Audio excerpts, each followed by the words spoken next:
Good morning, students. Welcome back to the new session of learning in this lockdown period. This is your accounts class of class 12, and we are dealing in chapter number 1, that is not for profit organization. Okay, so let's start. हमने last video में देखा था, ये पूरा का पूरा हमने मैंने एक्सप्लेन किया था कि calculation of amount of material consume का क्या होता है, कैसे कैलकुलेशन होता है। तो मैंने ये सारे आपको एक्सप्लेन किया था, साथ ही साथ 2 क्वेश्चंस भी बनवाए थे। So today I am going to make 1 more questions for you. Okay, so let's start. So this is the question which we are going to discuss today, that is question number 30.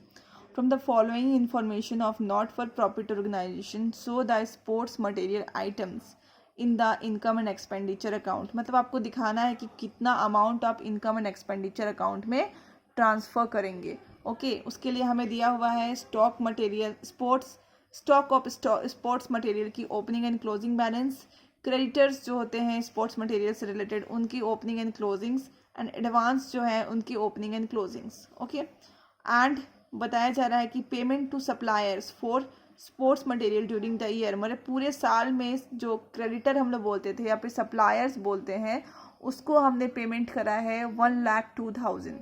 और साथ ही साथ लिखा हुआ है there was no cash payment made, इसके साथ ही कोई भी कैश पेमेंट नहीं हुई है। ओके, हम बनाना स्टार्ट करते हैं। सबसे पहले इसकी फॉर्मेट खींचते हैं। क्वेश्चन नंबर 30, ठीक है। Creditors account,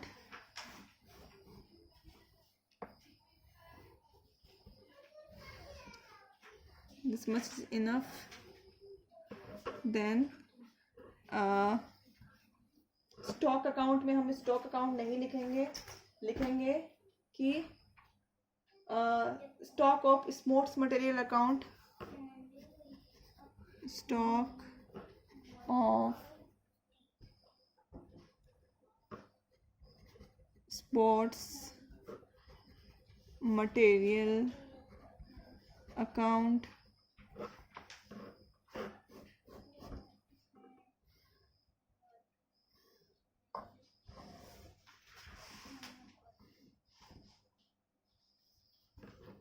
then income and expenditure account,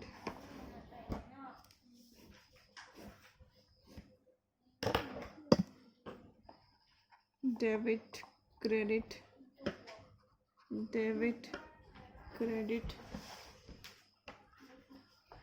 creditor यहाँ पे फॉर स्पोर्ट्स मटेरियल अकाउंट, पूरा ऐसे लिखोगे डेबिट एंड क्रेडिट, ठीक है। अब मैं आगे का आप लोग यहाँ पे पर्टिकुलर्स ये सब लिख लेना। We are just starting the question. Okay, तो हमारा क्वेश्चन था, हमें दिया हुआ है सबसे पहले तो स्पोर्ट्स का स्टॉक का ओपनिंग एंड क्लोजिंग बैलेंस, ठीक है। तो हम यहाँ पे लिख देंगे इसकी ओपनिंग बैलेंस यहाँ पे होगा। ये एक असिट्स अकाउंट है, असिट्स का ओपनिंग जो होता है वो डेबिट की तरफ होता है। To balance brought down opening,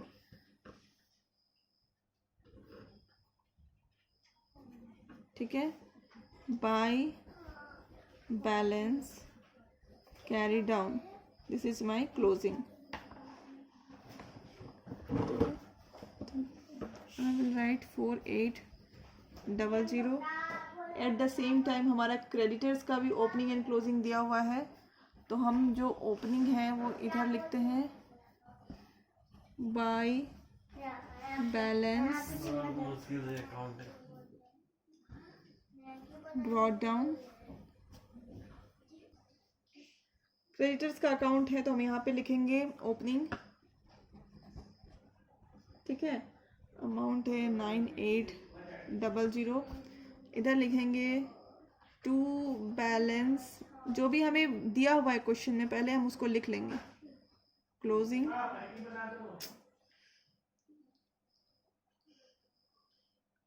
7200, ठीक है।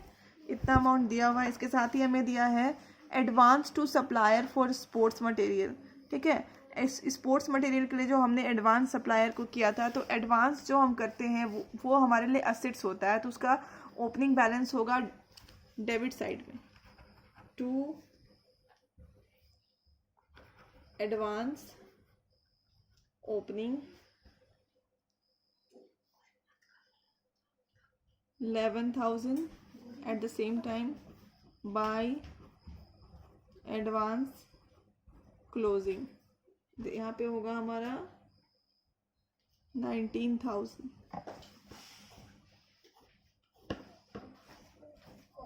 ओके, तो इसके साथ ही एक चीज़ और हमें गिवन है, वो ये है कि पेमेंट टू सप्लायर। ठीक है, सप्लायर किसको बोलते हैं? क्रेडिटर को बोलते हैं। मतलब क्रेडिटर को पेमेंट हुई है तो हम उसको इस तरफ लिखते हैं। ठीक है, क्योंकि हम पेमेंट करेंगे तो हमारा कैश जाएगा, creditors account debit to cash account. ठीक है, तो यहाँ पे हम कैश के बदले क्या लिखते हैं? रिसिप्ट एंड पेमेंट अकाउंट लिखते हैं। इसीलिए यहाँ पे जो गिवन है क्वेश्चन, मैं यहाँ पे लिख देती हूँ payment to creditor. Okay, at the same time अब हम लोग क्या करेंगे? इसको ऐड कर लेंगे। ऐड करेंगे तो हो जाएगा 1,20,200, 1,20,200।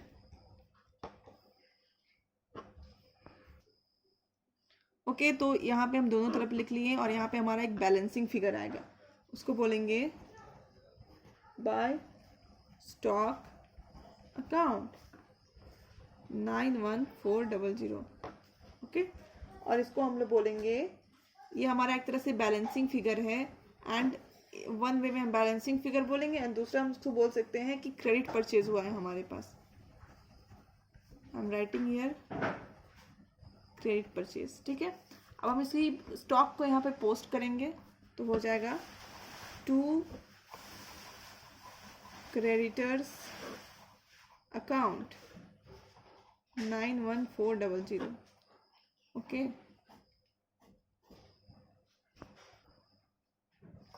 ठीक है, अब हम इसको क्या करेंगे? बैलेंसिंग करेंगे। बैलेंस करेंगे तो हमारा आ जाएगा 97600, 97600। ठीक है, अब यहाँ पे जो बैलेंसिंग फिगर आएगा उसको बोलेंगे इनकम एंड एक्सपेंडिचर अकाउंट। इसको ये हमारा दिखाता है कि हमने कितना कंज्यूम कर लिया, कितना यूज़ कर लिया। ठीक है, मटेरियल कंज्यूम्ड। ठीक है, तो यहाँ पे आ जाएगा 92800। ये सेम अमाउंट को हम यहाँ पे आकर के पोस्ट कर देते हैं। ठीक है, जो कि हो जाएगा स्टॉक के नाम से, to stock of sports material account 92800। Okay, तो हमें क्वेश्चन में कहा गया था कि हमें ये अमाउंट फाइंड करना है और यही हम इनकम एंड एक्सपेंडिचर के डेबिट की तरफ दिखाएंगे। ठीक है, सो दैट्स ऑल। अब हम एक और एग्जाम्पल देखते हैं, मैं बस उसको आपको एक्सप्लेन करती हूँ। ये देखिए, ये क्वेश्चन है आपका। ठीक है, क्वेश्चन दिया हुआ है, from the following information determine the amount to be debited to stationery account. ठीक है, इन इनकम एंड एक्सपेंडिचर अकाउंट में कौन सा अमाउंट डेबिट करेंगे? तो जो आपको सारे इन्फॉर्मेशन दिए हुए हैं, और एट द सेम टाइम मैं आपको ये दिखाना चाहती थी कि इसको आप स्टेटमेंट के फॉर्म में भी बना सकते हैं, एंड तो मैं आपको बस अकाउंट्स के फॉर्म में दिखाना चाहती हूँ क्योंकि मुझे वो ज़्यादा ईजी लगता है कि बच्चे इसको अच्छे से ग्रैप कर पाएंगे। तो मैंने स्टॉक अकाउंट बना दिया। इट इज़ जस्ट सिमिलर, जो हमने अभी सॉल्व किया बस उसी के जैसा ही है। देखो, स्टॉक का ओपनिंग दिया हुआ है एंड क्लोजिंग दिया हुआ है, तो हमने ओपनिंग इधर लिखा, क्लोजिंग इधर लिखा।